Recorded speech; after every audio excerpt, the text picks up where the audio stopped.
Ja, jetzt haben wir neben uns, kann man doch eigentlich sagen, eine lebende Legende. Und doch, da sagt man die Tür, ob, das ist doch so, ist doch Präsident, doch so. So, auf jeden Fall, ich habe irgendwo in Köln gesungen, ich weiß ja nicht, wo das war, in Köln-Poll, im Mai, 1. Mai. Und da kam mein guter Bekannter Dirk Spielsberg.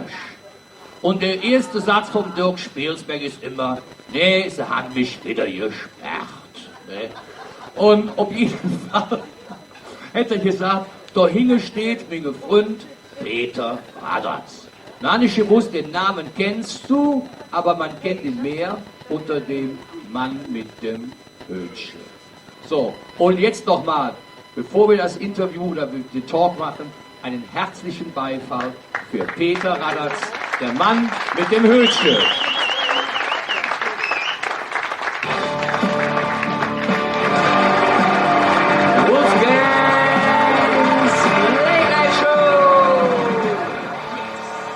So, und jetzt hätte mich die Frau ganz durcheinander gebracht, weil die auf Toilette Pipi machen muss. Ist sie gerade umgestanden. Mädchen, nun geh oder musst du was zu trinken haben, was zu essen haben? Nee, sie geht weiter. Toilettenschlüssel wollte sie haben. Ja. So, ja, der Mann mit dem Hötchen, 1951, der war schon ja nicht geboren, 1951 hat er angefangen auf der Bühne und zwar als Kinderredner. Ja, richtig. Wie hat das Ganze angefangen? Du hast dann wieder Spiel zu Hause gestanden und hast gesagt, Mann, ich kann so jetzt, oder wie kam das? Ja, ich hatte einen Vater, der kam 49 aus dem Krieg und der war vorher, vor Krieg schon im Karneval tätig. Und ja, wie ich den dann 49 kennengelernt habe, habe ich jetzt wie Mutter gesagt, wer ist der Mann? Naja, das habe ich aber schnell festgestellt, wer es ist. Ich war ja noch jetzt auch schon gerade in der Show. Und er hat mich immer mitgenommen, oder häufig mitgenommen, wenn er irgendwo moderierte. Früher war das ja um Land, so Schützefest und so weiter. Ja, und so hat er dann angefangen, dass er für mich dann so ein paar Sachen geschrieben hat. Und ich habe die dann als Kinderredner auf so Kindersitzungen, oder wie das früher hieß, ja, Kindersitzungen, habe ich die Sachen vorgetragen. Und bei seinen Sitzungen war ich dann Herold und der hat immer so der Prolog sprechen. Bevor die Sitzung begann, wurde früher so eine kleine Gedichtprolog gesprochen. Den durfte ich dann als Kind immer bringen. Ne? So hätte alles angefangen, ja. Ja, und dann irgendwann kam der Weg, ich sag mal, auf die Kölner Bühnen. Aber der ging ja nicht von heute auf morgen.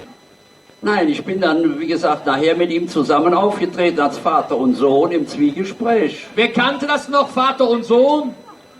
Ja, weiß ich nicht. Ja? Ihr müsst ja mindestens 65 Jahre alt sein, ne? Ja, und dann wollte ich mich mal nachher selbstständig machen als Einzelredner. Ja, und dann habe ich mich ein bisschen umgehört bei den Kollegen, dann habe ich dem Lauterbach ein paar Witze geklaut, dem Harry Fey ein paar Witze geklaut und dem, weiß ich damals, zum Horst Müß, und so hatte ich mich Red zusammen. Ja, und dann lese ich hier gerade auf meinem weißen Blatt, 1965 startetst du, oder hast du gestartet als der Mann mit dem Hötchen. Ja. Wie kommt man auf so eine Idee? Ja, ich hatte damals das Glück, in einer Rundfunksitzung mitmachen zu dürfen.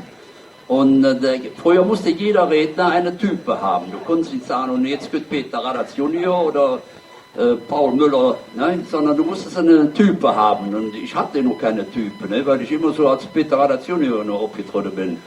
Ja, und da gab es dann einen Präsidenten von der Gesellschaft damals, der die Leitung dieser Rundfunksitzung hatte. Und er sagt, wisst ihr was, ganz kurz, wir nennen dich einfach den Mann mit dem Hötchen, weil der Hut war schon immer vorhanden. Ne? Ja, und seit jetzt kann ich den Namen der Mann mit dem Hötchen. Wahnsinn. Und ich denke mal, oder was war, anders gesprochen, was war, wie soll ich sagen, am Anfang deiner karnevalistischen Karriere, ich möchte es mal so sagen, eine Geschichte, die dich total umgehauen hat, wo du sagst, nee, also damit hatte ich überhaupt nicht gerechnet. Ja, gut, das ist ein bisschen lang her jetzt, ne? Das ist ja, die blieben ja noch hin. Ja, das weiß ich nicht mehr jetzt genau. Also ich hatte Erstens mal hatte ich, sagen wir mal, für mein Alter waren meine Witze immer etwas zu scharf. Das habe ich auch oftmals gehört von der Presse oder von gewissen Präsidenten. Aber mein Vater hat immer gesagt, bring das, was das Publikum hören will und nicht, was die Ishilje da hören wollen, die jetzt im Vorstand da sind. Ja, die im Vorstand sind, ja, Elferrat und so. Ja, und da habe ich einfach so wieder gemacht. Ne? Und bin eigentlich damit nicht schlecht gefahren, die ganzen 50 Jahre. 50 Jahre auf den Kölner Bühnen! Hey! Wahnsinn!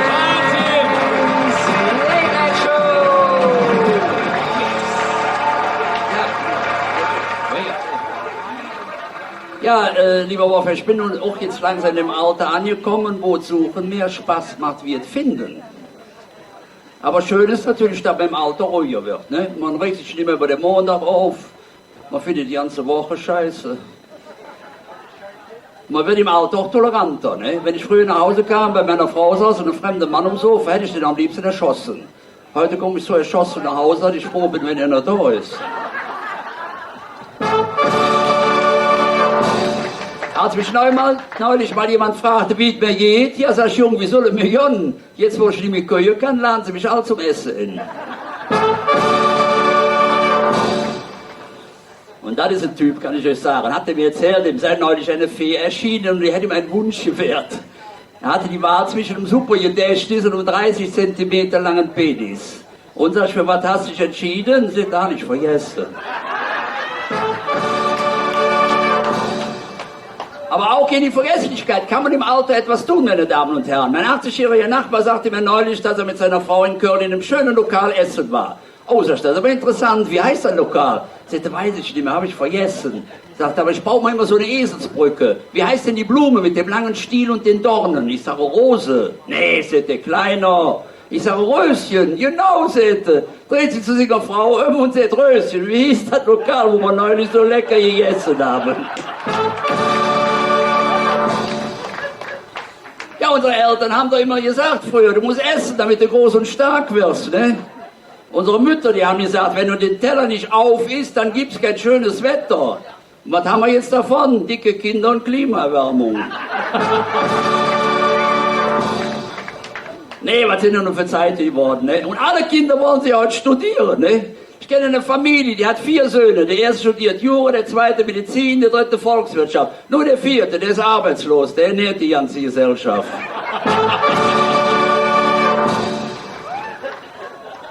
Naja, ich will damit natürlich nichts in die Jugend sagen. Die Jugend von heute, die ist schon klasse, die ist clever, die ist cool vor allen Dingen, ne? Nehmen Sie mal meine Neffen, 20 Jahre alt, blond, noch verhältnismäßig rüstig.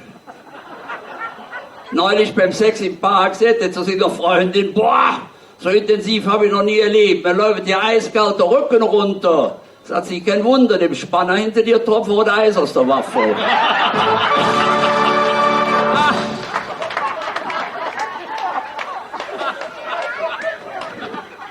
Ja, die Zeiten haben sich geändert, ne? Früher bezahlt man der Frau das Getränk und hofft auf Sex. Heute bezahlt sie für Sex und hofft, dass hinterher noch was zu trinken kriegst. Ich hatte neulich auch mal wieder so einen total erotischen Moment gehabt. Ich sag zu meiner Frau, lass uns mal eine neue Stellung ausprobieren. Gut, sagt sie, stell du dich hinter das Bügelbrett und ich leg mich auf der Couch. Und dann hatte ich noch ein ernstes Gespräch mit meiner Frau über das Thema Sterbehilfe. Ich sage, wenn er mal so weit kommen sollte, lass mich bitte nicht in einem solchen Zustand. Ich möchte nicht irgendwann mal vor Maschinen oder Flüssigkeit aus einer Flasche abhängig leben. Wenn dieser Zustand eintritt, schalte bitte die Maschinen ab, die mich am Leben erhalten. Da steht die auf, schaltet den Fernseher aus und schüttet mein Bier weg.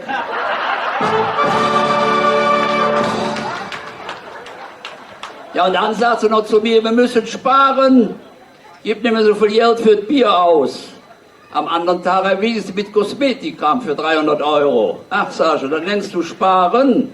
Naja, sagt sie, aber ich möchte doch wenigstens immer hübsch für dich aussehen. Ja, sag ich, was meinst du immer für das Bier gut ist? Aber nichts gegen die Frauen. Die Frau von heute ist klasse, die Frau von heute weiß genau, was sie will. Als die Oma gefragt wird, was sie sich zum 80. Geburtstag wünscht, da sagte Jans Schmitz, ich hätte gerne noch mal so einen jungen Burschen im Bett. Der Verwandter spricht mit dem Schorsch aus dem Nachbardorf, ob er für 100 Euro dazu bereit wird. Der Schorsch willig ein, geht mit Oma ins Schlafzimmer, der Verwandtschaft wartet gespannt im Wohnzimmer. Als der Schorsch nach einer Stunde noch nicht rauskommt, machen sie sich Sorgen. Sie öffnen die Schlafzimmertür, liegt der Schorsch ganz allein im Bett. Ja, um Gottes Willen, wo ist denn die Oma? Nur keine Aufregung, sagt der Schorsch, die ist doch mal zur Bank gegangen, 100 Euro abheben.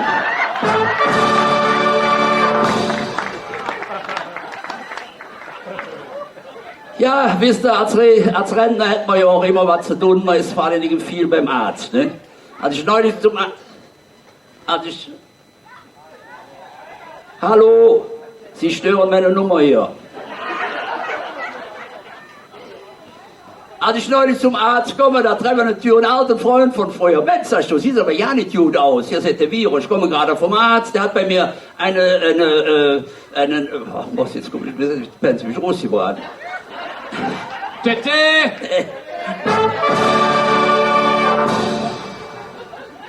Im Wartezimmer, da saß eine alte Frau und so eine Neonazi. Sie betrachtet ihn dauernd von oben bis unten. Sie schaut ihm auf seine Glatze, dann wieder auf die Springerstiefel.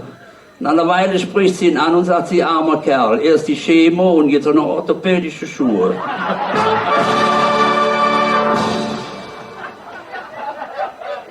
Ich begrüße den Arzt gleich mit den Worten, haben Sie meinen Rat befolgt, bei offenem Fenster geschlafen? Ja, das habe ich.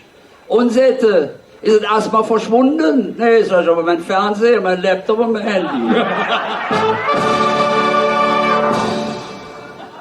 Ja, Sette, was kann ich denn heute für Sie tun? Ich sage, Doktor, wenn ich hier drücke, tut das weh. Wenn ich da drücke, tut das weh. Wenn ich da drücke, tut das weh. Was kann das sein? Na, da weiter Sette, ich glaube, ich habe die Diagnose. Sie haben den Finger gebrochen. Als ich mich nach der Untersuchung bückte, um meine Schuhe zuzubinden, passierte mir ein unüberhörbares Missgeschick. Hinter mir stehende Sprechstundenhilfe sagte pikiert, also sowas ist mir ja noch nie passiert. Ach, sag ich, da bin ich aber froh, ich dachte schon, ich werde gewesen.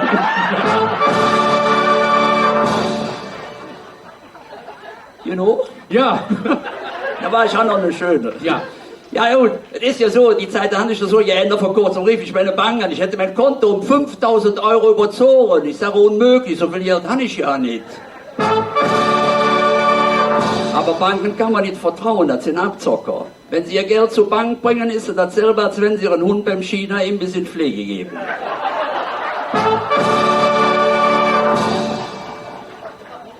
Und ich sage euch, die wollen alle nur unser Geld. Jetzt Weihnachten am Neumarkt stand ein Bettler an der Ecke und bettelt um Geld, damit er zu seiner Familie kann. Eine Frau gibt ihm 2 Euro und fragt mich jetzt voll, wo ist denn Ihre Familie? Seht ihr im Kino? Ja, also. Ein anderer bettelte mich um 2 Euro an, weil er mit der Straßenbahn nach Hause fahren wollte. Ich sagte, tut mir leid, ich habe nur 20 Euro. Seht ihr, nehmen Sie über die, da fahre ich im Taxi. Aber das Schönste ist ja immer, ein älteres Ehepaar kommt in Köln aus dem Hauptbahnhof. Die steigen in eine Taxi rein, seht der Kölsche Taxifahrer, wo will er dann hin? Da seht der Opa nach Nippes. Seht die schwerhörige Oma, was hat er gesagt? Er hat gefragt, wo wir hinwollen. Seht der Taxifahrer, wollen Sie jemanden besuchen? Ja, seht unseren Sohn. Seht die schwerhörige Oma wieder, was hat er gesagt? Ob wir jemanden besuchen wollen? Seht der Taxifahrer, wo kommen Sie denn her? Seht der Opa aus Koblenz. Ach, sagt der Taxifahrer im Flüsterton, Koblenz, hör auf, da war ich bei der Bundeswehr. Da hatte ich den schlechtesten Sex meines Lebens. Sagt die schwere Oma wieder, was hat er gesagt? Sagt der Opa, er sagt, er kennt dich. Einen riesen Beifall für den Mann im Hütchen. Dankeschön. So, und jetzt kommt...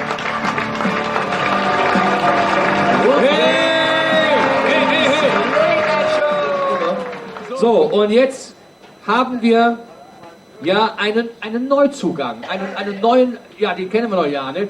Ich habe nur gedacht, der sieht aber gut aus, der Jung. Ja, kommen Sie hin. So, und zwar der Mike, wo ist der Mike? Mike hat gesagt, hör mal Wolfgang, ich kenne einen jungen Herrn, der singt fantastisch und der bräuchte so ein bisschen Starthilfe. Komm mal zu mir rüber. Und dann habe ich gesagt, selbstverständlich, gib dem Mann mal ein Mikrofon gerade. Gib ihm mal das Mikro da vorne, bitte. Und eigentlich also eigentlich habe ich zu dem Mike gesagt, sind wir zu, aber dann kam mir in mir die Idee auf zu sagen, warum soll man nicht einfach auch jungen, neuen Künstlern eine Chance geben und sie hier in der Late Night Show auftreten lassen? Jung ist übertrieben. Naja, jung. Der Dirk, der kennt mich schon, ne? Dirk, mein Lieber. Wieso, haben sie dich auch gesperrt? Nee, so weit ist er nicht gekommen. So weit ist er nicht gekommen. Ne? So, auf jeden Fall freue ich mich, dass du hier bist. Woher kommst du jetzt genau aus? In Düsseldorf? Aus der Nähe von Düsseldorf. Du hast zu mir Ja, ist ja gut, da trinkt man ein. Was heißt jetzt aus der Nähe? Jetzt muss er schon tiefer ins Detail gehen. Rheinkreis Neuss. Oh, kommt ja auch mal her. Aha. Das hat der Mike Stier mir vorher ja nicht gesagt. Diese kleine linke Ratte da. Muss er auch nicht. Der wohnt jetzt in Bernkastel-Kues, ne? Genau. Hätte er gesagt, Schande, in Hastatt, du kommst doch aus der Gegend von Koblenz oder so. Na, warte, mein Freund. Bringst du uns hier eine halbe Düsseldorfer hier in den Hus. Aber wir sind ja tolerant, wir Kölner, wir kennen ja nichts. Ja, und seit wann machst du jetzt Musik? Seit 2013. Ja. Und irgendwelche Erfolge schon oder bist du im deutschen Schlager zu Hause, würde ich das jetzt mal sagen? Ja. Ich habe 3 Singles schon veröffentlicht, 2013, 16 und 17. Schön. 2 Cover habe ich gemacht, geschrieben von Dieter Bohlen, gesungen von Thomas Anders, wo er noch Schlager gesungen hat damals in den 80ern. Aber den habe ich heute nicht mitgebracht, ich habe eine eigene Nummer mitgebracht. Oh wow. So, und dann sag uns jetzt nochmal ganz klar deinen Namen, dass wir den nicht vergessen. Christian Wehr, die Silke Sulz, die kennt mich auch schon. Ja. Ja, immer, ich sitz doch da, was machst du mit meinem Teller? Doch, ich esse da auf der Bühne, esse den Teller fort, ich kenne euch. Wenn du den Leuten aus Solingen was in der Hand gibst, ne, das ist direkt wieder fort. Ja. Also, das Schöne ist, wenn ich bei Silke Sulz, wenn wir bei denen zu Hause sind, Leute, das ist wie früher bei eurer Oma oder Mutter. Ne? Da sitzen wir alle um so eine Tische rum. Dann stehen dann die Teller auf dem Tisch und dann kommt die Silke mit so einem Pott. Dann steht der auf der Mitte, nimmt die Kelle, deinen Teller, darfst du dich selber drauf tun. Wie in alten Zeiten, kriegst du alles auf den Teller getan und dann, das schmeckt auch. Ja? Doch, also Silke ist schon ein Hammer. Und dann begrüße ich auch, noch bevor wir jetzt anfangen, ich habe ja nur einen Lieblingsschwager, meinen Schwager Peter Konrad. Hör mal. Nee. Auch wenn ihr wüsstet, was der Alpe mich getan hätte, könnt ihr ein bisschen nie klatschen. Peter Konrad! So, und ja, jetzt sind wir ganz gespannt. Habt ihr alles soweit fertig? Und dann wünsche ich euch... die Musik ein bisschen lauter drehen. Ja. Wünsche ich euch viel Spaß. Dankeschön. So, jetzt wird es ein bisschen heftiger. Dirk. So, klatsch mal alle schön die Hände hier. Komm, in Äußer.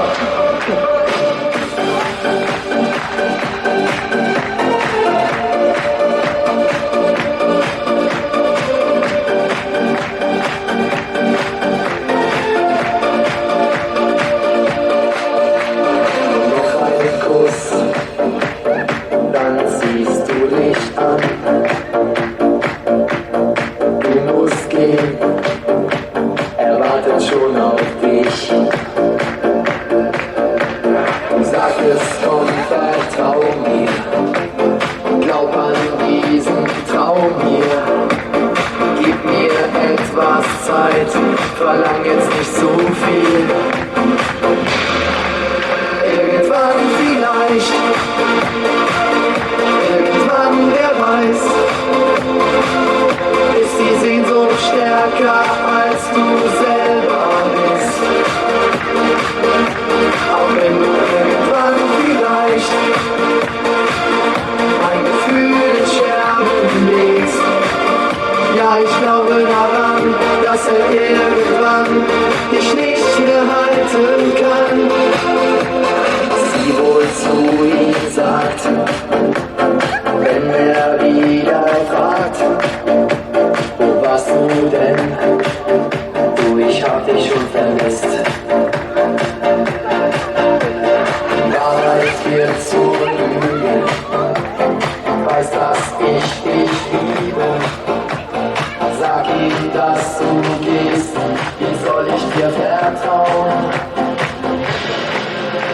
irgendwann vielleicht,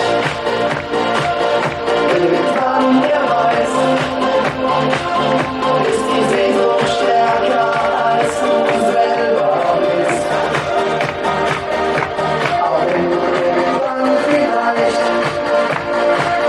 mein Gefühl des Sterben legst. Ja, ich glaube daran, dass er irgendwann dich nicht mehr halten kann. Irgendwann vielleicht. So, jetzt dürft ihr alle mal klatschen. Jetzt geht es nämlich langsam zum Ende. Aber mach mal jetzt schön Power. Seht ihr? Ein Freund. Irgendwann vielleicht.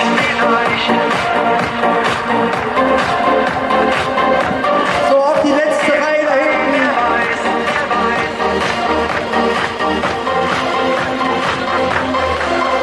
Irgendwann vielleicht. Irgendwann, wer weiß. Ist die Sehnsucht stärker als du selber bist. Auch wenn du irgendwann vielleicht mein Gefühl in Scherben legst. Ja, ich glaube daran, dass er irgendwann dich nicht mehr halten kann. Irgendwann vielleicht. Irgendwann, wer weiß. Ist die Sehnsucht stärker als du selber bist. Auch wenn du irgendwann vielleicht mein Gefühl in Scherben legst. Ja, ich glaube daran, dass er irgendwann dich nicht mehr halten kann. Irgendwann vielleicht. Dankeschön. Dankeschön. Danke auch. Ich hoffe, dass wir von hier dir... sein durfte. Ja, klar. Dankeschön. Nochmal einen tosenden Beifall! Danke. Okay, ist egal. Ich sage es nochmal, wir sind ja eine Live-Veranstaltung. Einen tosenden Beifall und... Hey! Wolfgangs Late Night Show! Nummer 100. So, wenn ich jetzt von irgendeinem höre, Pat und Patter schon oder irgend so ein Dress, ne? Da ist hier ein Loss in der Boot. Ne? Also. Ich freue mich, dass er extra von Kiel hier hingefahren ist. Einen Beifall.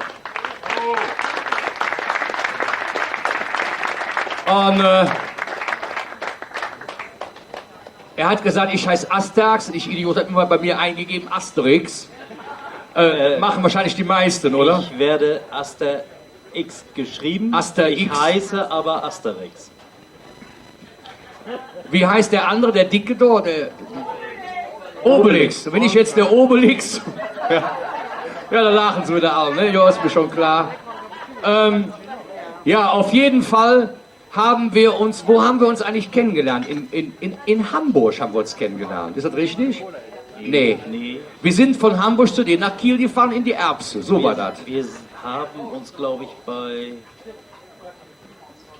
bei Tom Barkal. Nee, Jens Hart. Nein, wir haben uns Tom das erste okay. Mal bei Tom Barkal Ja, klar. kennengelernt. Also auf jeden Fall haben wir uns irgendwo getroffen in Deutschland. Und dann war ich in Hamburg. Und dann hat er gesagt, Wolfgang, ich habe eine Kultkneipe. Und Leute, das ist wirklich eine Kultkneipe.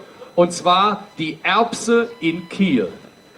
Und dieses Restaurant hat was ganz, ganz, ganz Besonderes. Denn da hat ein ganz bekannter Mann früher, als er noch keine Kohle hatte, hat er viele Bilder gemalt und hat mit den Bildern seine Miete bezahlt. Und wer war das? Ja, nicht nur seine Miete, auch seine Bierrechnung. Ja, es war Röttger Feldmann alias Werner Brösel. Ja. Und erzähl doch mal so ein bisschen darüber, über die Zeit. Wie kommst du zur Erbse? Das heißt, du bist auch Schauspieler. Und was wir gleich sehen werden, ja, was ganz anderes, das sagen wir aber noch nicht. Erzähl mal ganz kurz, oder wie hat das da bei dir angefangen? Wie bist du zu dieser Kneipe gekommen? Gehört diese Kneipe nicht, oder bin ich da falsch informiert, dem Inhaber, das Gebäude meine ich jetzt, von der Ritze in Hamburg? Nein. Nein. Nicht von der Ritze. Das Gebäude gehört mittlerweile dem auch die große Freiheit 36 gehört, also das Gebäude. Die Docks gehören ihm auch, ihm gehören ganz viele Betriebe, Gebäude, wo gastronomische Betriebe drin sind. Er betreibt auch selber gastronomische Betriebe. Damit habe ich einen sehr entspannten Vermieter. Toll. Also wenn ein Mieter sich beschwert, die Musik wäre zu laut, dann sagt er, zieh doch aus. Ich kaufe dir deine scheiß Wohnung ab, sagt er dann. Also, auf jeden Fall muss ich wirklich sagen, eine der besten Steaks in meinem Leben habe ich bei dir gegessen und vor allen Dingen die knackigsten Fritten der Welt. Ja, und was willst du noch trinken, Kind? Schaffst du das noch? Joy Fleming. Seid ihr fertig mit der Bestellung? Dann ist es so laut. So, auf jeden Fall, ich muss nur sagen, ich kriege Kölsch und fertig. Ich weiß nicht, was ich mache so. Ne? So. Auf jeden Fall haben wir zusammen, oder ich habe dann in der großen Freiheit 36 gesungen. Und das ist einer, kann man wirklich sagen, der legendärsten Locations, die wir überhaupt in Deutschland haben. Die Beatles sind da aufgetreten. Und zwar bin ich da aufgetreten bei der Veranstaltung Boxen im Norden, zusammen mit dem lieben Werner Böhm. Und jetzt am 6.10. bin ich dann auch wieder dabei beim Boxen im Norden. Und Werner und ich schreiben zusammen die Hymne für Boxen im Norden und treten dann dort auch wieder auf. Und das ist eine mega Sportveranstaltung. Und so haben wir uns irgendwie kennengelernt. Aber wie kommst du jetzt zu Erbse? Also das war so, ich bin gelernter Berufskraftfahrer, habe diesen Job ganz lange gemacht, habe ihn immer gehasst. Leute, das ist das Schlimmste, was man machen kann. Bevor ich das wieder mache, gehe ich tatsächlich Toiletten putzen. Ist wirklich so, das ist das allerletzte. Habe nebenbei schon immer Feuershows gemacht und habe irgendwann einfach den Entschluss gefasst, ich kündige. Ich habe meine Chefin angerufen, das war am Mittwoch, habe gesagt, du brauchst am Freitag einen neuen Fahrer. Ich werde nie wieder fahren. Habe dann 3 Jahre lang nur von Feuershows gelebt, habe komischerweise das gleiche verdient wie als LKW-Fahrer und habe die ganze Woche in der Nase gebohrt. Das ist mir dann nach 3 Jahren ein bisschen langweilig geworden, nicht weil ich Kohle brauchte, einfach weil es langweilig ist. Habe dann mit Schwenkgrills angefangen auf Veranstaltungen, weil mich ein Tierpark immer gebucht hat für Feuershows und irgendwann kamen die an, oh, kannst du nicht auch grillen, kannst du nicht die Bar machen. Irgendwann habe ich alle Veranstaltungen bei denen gemacht. André? Ja, und Schwenkgrills, Gastronomie und irgendwann hatte ich dann mein erstes Restaurant. Wie das so ist als Anfänger, man lässt sich über den Tisch ziehen, geht pleite und ich habe halt gelernt, hinfallen ist nicht schlimm, Hauptsache man steht wieder auf, das habe ich gemacht. Danke. Ich habe zu dem Zeitpunkt einen Getränkelieferanten gehabt, der mir immer erzählt hat, was ich nicht verstanden habe. Mit mir würde er sogar eine Kneipe in der Wüste aufmachen. Wenn ich sage, das funktioniert, funktioniert das, meint er. Habe ich nicht verstanden. Der hat dann, nachdem ich pleite war, dafür gesorgt, dass ich diese Erbse bekomme. Und nicht nur bekomme, ich habe sie sogar gekauft. Vom Gründer der Erbse, von dem Mann, der Röttger Feldmann die ersten Stifte gekauft hat. Und 1 Jahr später war alles bezahlt. Jetzt habe ich das Ding schon 4 Jahre, habe mittlerweile eine zweite Erbse aufgemacht in Eckernförde. Dort gibt es kein Essen. Also Wolfgang essen musst du in Kiel, nicht in Eckernförde. Aber in Eckernförde kannst du rauchen. Ja, so. Dann irgendwann habe ich auch, durch meine Feuershows bin ich dann an einen Menschen gekommen, der nebenberuflich in einem Grusellabyrinth gearbeitet hat in Kiel.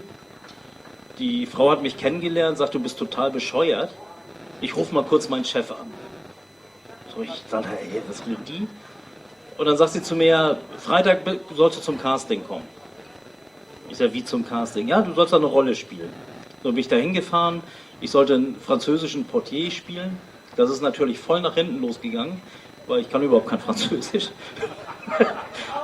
So, und der Chef hat gesagt, das war scheiße, was du da gemacht hast, aber du bist ein geiler Typ, dich behalten wir. Und dann von dem Tag an habe ich 6 Jahre jeden Tag dort Theater gespielt. Also in diesem Gruselkabinett. Genau, in dem Grusel-Labyrinth Kiel. Labyrinth. Das ist jetzt mittlerweile das Grusel-Labyrinth in Bottrop. Die sind umgezogen, ich hätte mit umziehen können. Aber, und jetzt sage ich was, ich glaube, das weißt du gar nicht. Das habe ich nicht gemacht, weil ich komme auch aus der verbotenen Stadt. Ich bin mit 9 Jahren nach Kiel gezogen, von Düsseldorf aus, und habe gesagt, nee, da will ich nicht wieder hin. Und habe dann zwischenzeitlich als Komparse mal beim Großstadtrevier angefangen, was übrigens heute Nacht lief. Ich komme nach Hause, mache Fernseher an, den kenne ich. War ich. So, später gab es dann ein paar Rollen. Mit jetzt Vatertag habe ich für McDonald's einen Werbespot gemacht. Ein kleines Kind hat mir Papa auf den Rücken tätowieren dürfen. Nein, das ist gemalt, alles gut. Ja, so ist das entstanden und nun kombinieren wir alles zusammen. Und jetzt hast du auch eine andere Erbse übernommen oder die in Erbse umbenannt. Und zwar das Restaurant gehörte Big Harry. Vielleicht kennt ihn einer noch aus dem Großstadtrevier. Ja, auch. Er war da der Wirt im Großstadtrevier und bekannt geworden ist er durch Big Brother. Er war in der 2. Staffel damals. Ja, Big Harry hat da aufgehört, weil er keine Zeit mehr hat. Und ich war aber schon sein Geschäftsführer in dem Laden. Weil wenn Harry eine Kneipe führt, dauert das eine Woche, dann ist er pleite, weil er alles verschenkt, weil er alle so lieb hat. Das geht nicht. Ja, und nun haben wir eine zweite Erbse gemacht. Direkt am Wasser in Eckernförde, also wenn mal einer Urlaub machen will. Und wir haben lecker Bier. 6 Sorten am Zapfhahn, alles gut. Ja, auch Kölsch? Manchmal auch Alt und Kölsch, ja. Ich bin ja so ein Genießer, ne? Und ich habe immer ein Zapfhahn, wo Aktionsbier dran ist. Mit dabei sein Sohn Christian.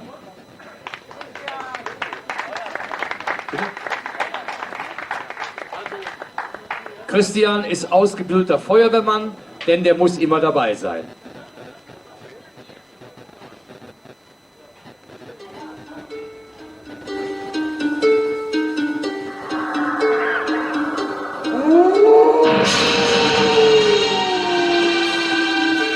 Das Spiel mit dem Feuer ist so alt wie die Welt. Erleben Sie heute eine atemberaubende Feuershow mit einem Künstler, der es scheinbar geschafft hat, das Feuer zu beherrschen. Und hier ist er nun, der Mann, dem die Flammen nichts anhaben können. Heute hier bei uns begrüßen Sie Doc Fire.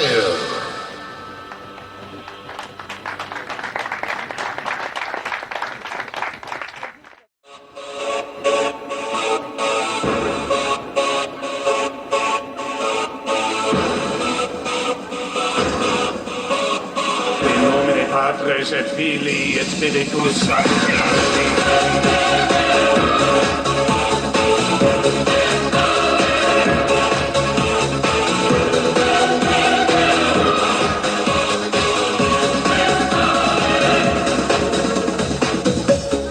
Vater unser, der du bist im Himmel, geheiligt werde dein Name, dein Reich komme, dein Wille geschehe wie im Himmel als auch auf Erden. Unser täglich Brot gib uns heute und vergib uns unsere Schuld, wie auch wir vergeben unseren Schuldigern. Und führe uns nicht in Versuchung, sondern erlöse uns von dem Übel. Denn dein ist das Reich und die Kraft und die Herrlichkeit in Ewigkeit. Amen.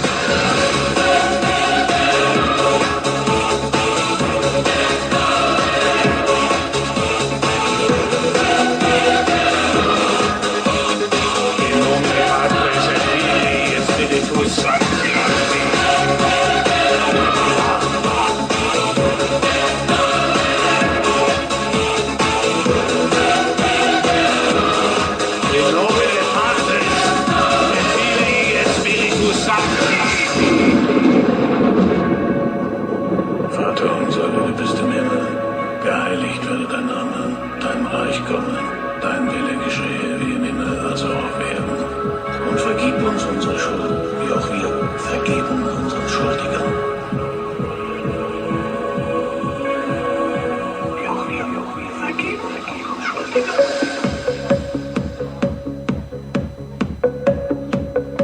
Vater, höre meine Stimme. Herr, höre meine Stimme.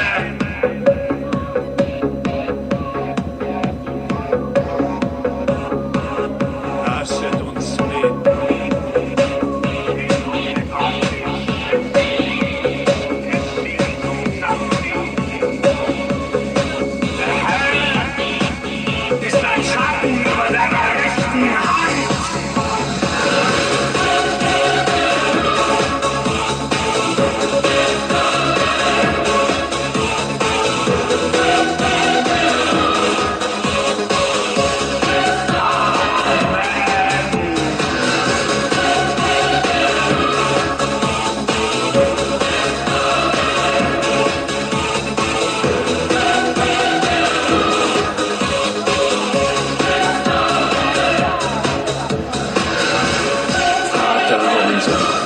Dein ist das Reich und die Kraft und die Herrlichkeit in Ewigkeit.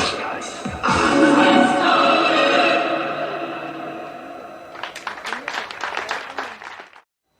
Set it on fire, fire, fire. Fire, fire.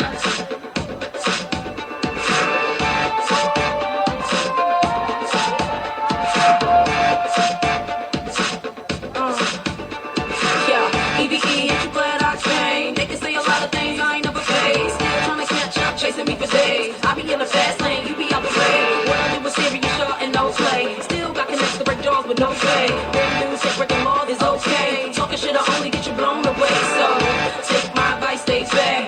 This pain, you'll never want that. In and out, no trace like that. Know you feel the heat on your back. Come on, listen, when it's time and the clock is moving next to moonlight. Trying to hide the sounds of the crowd, but they're in plain sight. Start the line of fire, fire, fire till it explodes. Set it on fire, fire, fire. Let it burn, fire, fire, fire. Set it on fire, fire, fire. Let it burn, fire, fire, fire. Fire till it explodes.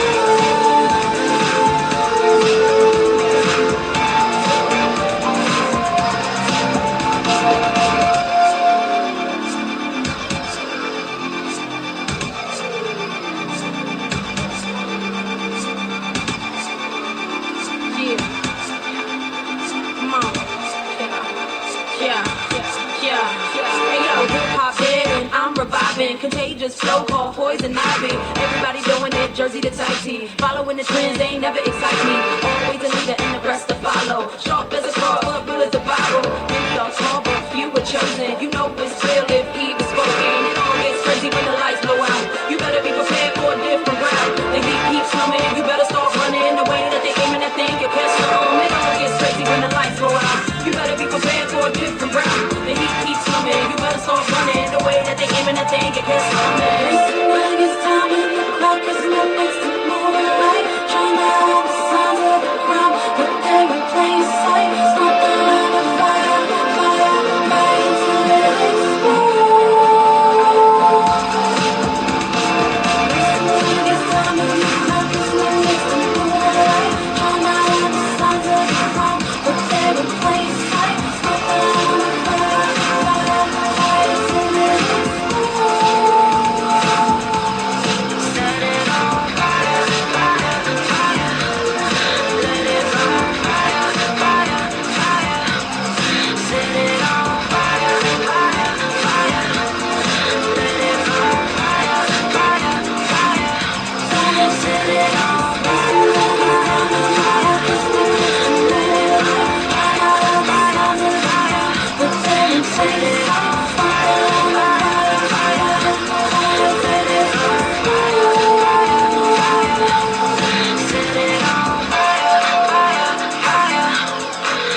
etwas Böses ist das schon. In meinem Kopf, in meinem Blut, genau darum bin ich so gut. Ich bin das Wasser in der Wüste, Reptil im Paradies. Niemand, dem mich ein Lächeln schenkt, der sich nicht küssen ließ.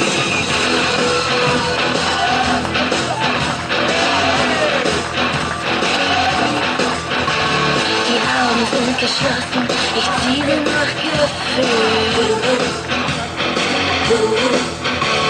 Bewege mich in Kreisen und komm trotzdem an mein Ziel.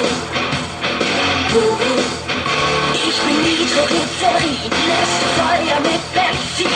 Wer mich in seinen Venen fühlt, wird mir nicht mehr entfliehen.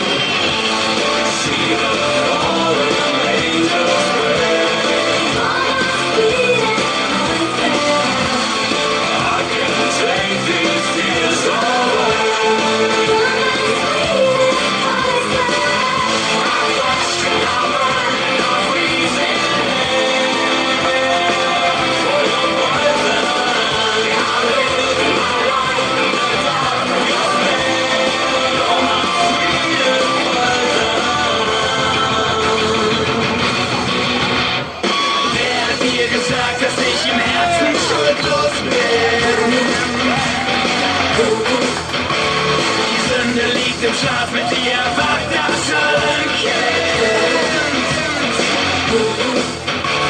Vom Himmel abgestürzt, verleuchtet in der Dunkelheit. Die Nacht der Liebe hält für dich, das Füße gibt's bereit.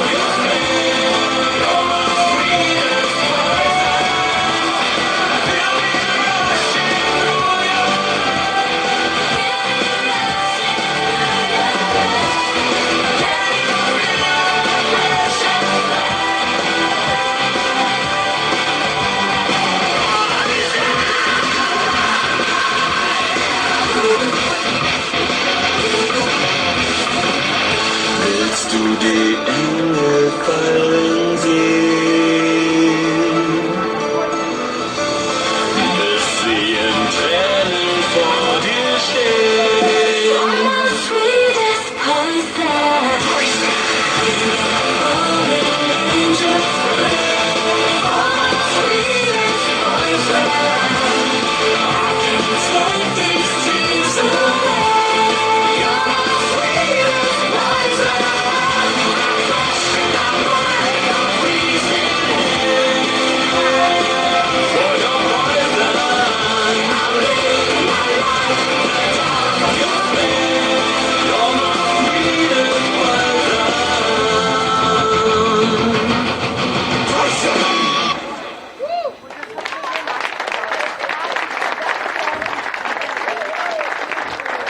Ihr seid der Meinung, das war Spitze!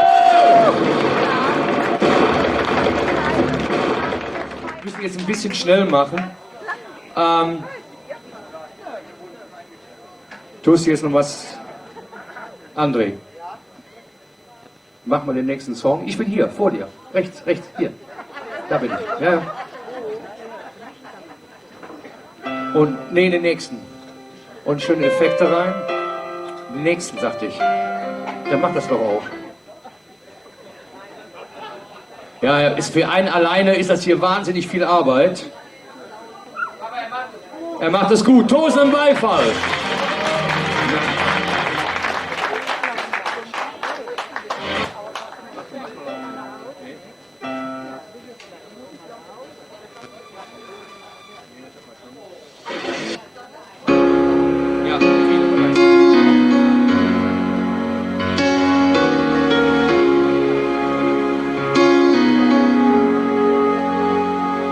When you really feeling small, When tears are in your eyes, I'll dry them all. I'm on your side, yes. Oh, when times get rough and friends just can't be found, like a bridge over troubled water, I will lay me down like a bridge over troubled water. I will lay me down.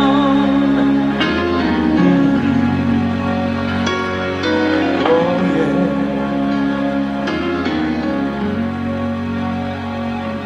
When you're down and out, when you're on the street, when evening falls so hard, I come for you. I'll take your part. Oh, when darkness comes and friends just can't be found, like a bridge over troubled water, I will lay me down like a bridge over troubled water. I will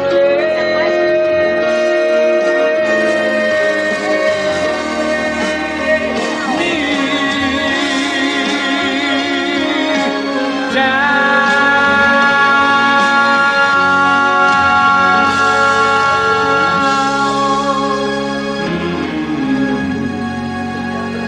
Sail on, sail on, when time has come to shine, I long for you.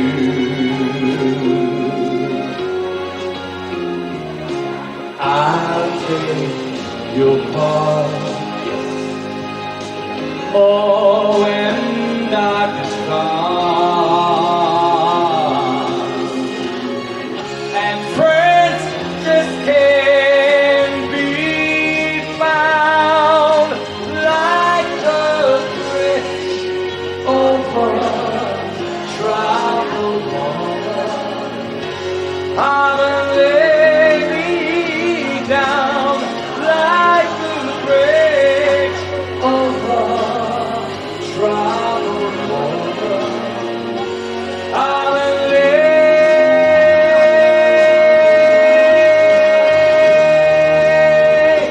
me down.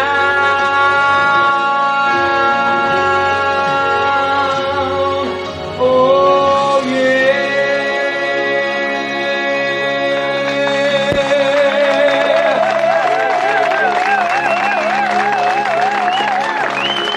So, und jetzt, bevor wir gleich Schluss machen mit Werner, möchte ich einen Song singen, zum ersten Mal heute Abend. Alles klar, mach. Mach voran. Jede Sekunde läuft. Nummer 5. Und jetzt schließen wir alle die Augen, bevor Werner am Schluss den letzten macht. Lässt du bitte laufen? Nummer 5. Das müsste jetzt sein.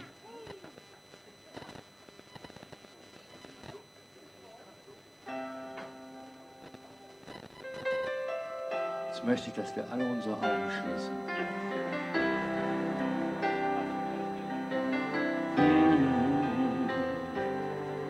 Ich werd irre, wenn ich dich nur ansehe. Dein Lachen verzaubert mich, alle Träume werden wahr, ich geh kaputt. Beim Gedanken, dich zu verlieren. Manchmal ist nicht so einfach in dieser verrückten Welt. Mein Herz fängt an zu schlagen, mein Herz fängt an zu rasen, wenn ich nur an dich denk. Oh, ich muss dich sehen, du bist alles, was ich hab. Mein Herz ist deins, du bist alles, was ich will. Tag und Nacht, du bist alles, wovon ich träum. Ich will dich, ich will dich nie verlieren.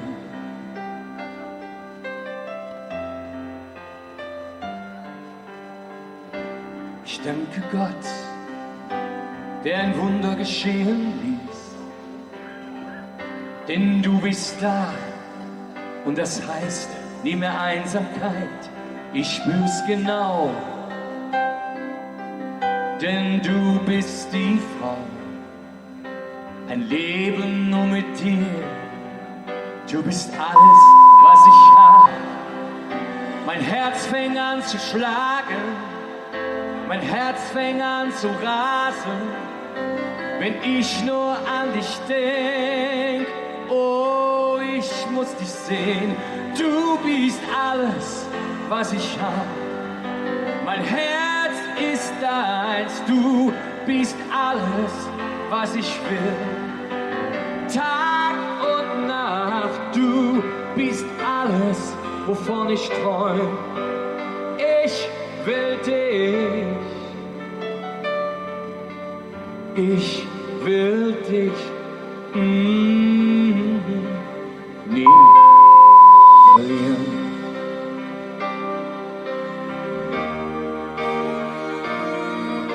Ich danke Werner Böhm für das Klavierspielen.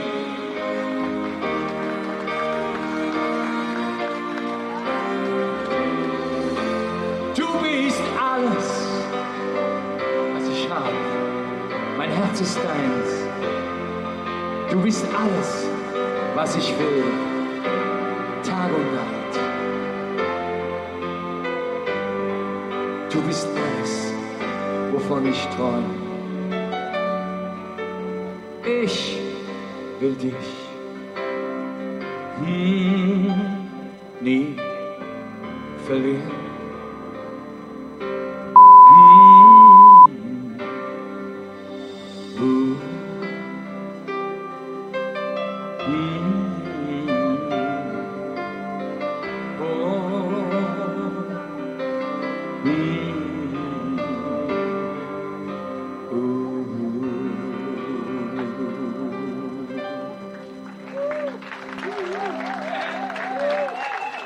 So, und zum Abschluss, wir müssten schon längst Schluss machen hier, einen tosenden Beifall, schiebt das Ding rein und los Jon. Hier für euch heute aus Hamburg, euer lieber, kommst du runter? Ja, schaffst du noch. Euer lieber Werner Böhm alias Gottlieb Wendehals, und damit ist diese Show auch, dann hat ihren Höhepunkt erreicht. Ich entschuldige mich, dass wir etwas überzogen haben. Bitte, bitte, Leonardo Hotel und Gäste, bitte, bitte verzeiht. Also es ist einfach sensationell. Ich glaube, diese Stimme, die ist schon seit Jahren irgendwie unterdrückt worden, weil die deutsche Musikindustrie einfach so dämlich ist. Und ja, das ist die Wahrheit. Kannst du mal meine Stimme ein bisschen lauter machen, bitte? A little bit. Wir beide werden ja demnächst Das wird ganz Deutschland wahrscheinlich sich irgendwie wundern. In Amerika sehr erfolgreich sein. Ja, und zwar werden wir am 13. Das ist der 13. Dezember, irgendwann im Dezember, ich weiß es schon gar nicht. Nein, 21. November. Also am 21. November singen wir beide bei den Christian Grammy Awards in Los Angeles. That's the truth. Ja. Normalerweise denke ich nur in Englisch oder so, keine Ahnung. Aber es ist scheißegal. Musikstar! Mach mal lauter! Hau das Deck rein!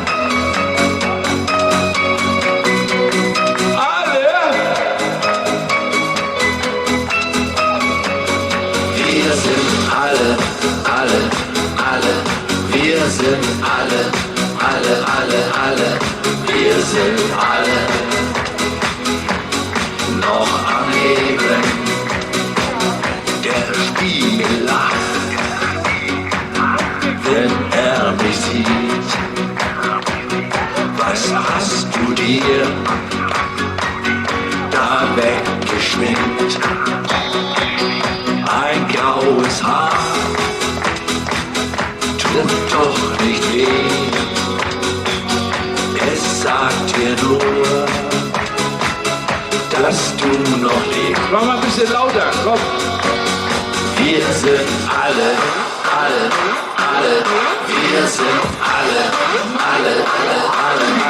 wir sind alle über 40, haben im Leben nichts vermisst. Tiefe Spuren in unseren Herzen, 1000 Sünden im Gesicht. Die nächsten 100 Jahre, die liegen noch vor uns. Wir sind alle noch am Leben. Du auch. Ein Glas zu viel, das schadet nicht. Denn manchmal braucht die Seele Licht. Wir drehen auf, hauen auf den Tisch. Es ist egal, wie alt du bist. Komm mal her, Wolfgang. Wir sind alle, wir sind alle, wir sind alle über 40, haben im Leben nichts vermisst. Tiefe Spuren in unseren Herzen, 1000 Sünden im Gesicht. Bei dir auch. Die nächsten 100 Jahre, die liegen noch vor uns. Wir sind alle noch am Leben. Immer ein bisschen wandern. Die Zeit vergeht, so wie der Wind zieht sie vorbei. Kannst sie verlieren, denn du fängst sie niemals ein. Wir bleiben jung, solange die Leidenschaft noch lebt.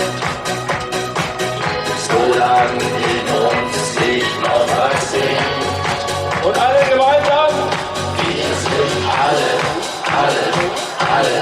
wir sind alle, wir sind alle über 40, haben im Leben nichts vermisst.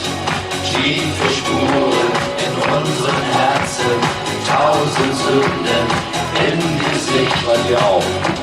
Die nächsten 100 Jahre, die liegen noch vor uns. Wir sind alle noch am Leben. Wir sind alle noch am Leben.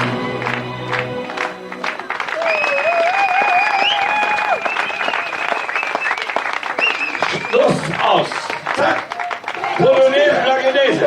25 Jahre unser Feuerwehrhauptmann. Das muss jetzt sein. Allein der Johonny feierlich das goldene Zielwort. Und jetzt, Was am Arsch! Die Kellner haben Pause. Wir rollen das System von hinten auf.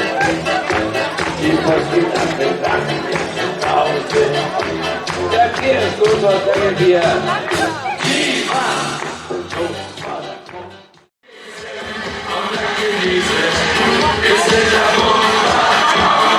Das wird kein Hit. Wir ziehen los mit ganz großen Schritten und irgendwas daheim von hinten an die Schulter. Das gibt die Stimmung. Ja, da kommt Freude auf. Herr Flier, wieder ein bisschen Geld für uns zahlen.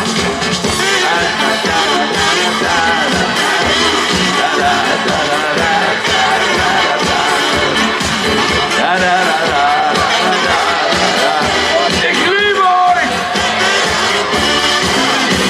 Der ganze Saal heute Abend brodelt. Das sind Jungs, die sagen, es wird zu kurz. Bis morgen grüßt und hier die echte Jule. Da kommt das Impfpaket. Ganz Schutz! Wir kriegen gleich und wir können aus den Käse. Du gehst hier los und wir wollen und lesen. Und dann gelesen ist nicht wunderbar. Ja, wo laufen Sie denn? Wir ziehen los mit ganz großen Schritten und irgendwas rein von hinten an die Schulter. Das sind die Stimmung, ja, da kommt Freude auf. Mein Gott, ist das schön hier. Ich liebe Köln. Gehen Sie los, unsere Portugiese. Und dann genießen, wir sind da wunderbar. Sag mal, bist du schon verlobt? Wir ziehen los mit ganz großen Schritten und irgendwas daheim und an die Schulter. Das sieht die Stimmung, ja, da kommt Freude auf. Komm her, du Luder! So, liebe Freunde, das war's für heute Abend. Wir müssen Schluss machen. Wir haben schon eine halbe Stunde überzogen. Und danke an Werner Böhm-Gottlieb Wendehals. Leider, wir laden ihn wieder ein. Und einen tosenden Beifall und malet Jod! Wer noch reden will, kommt zu uns. Wir sind da.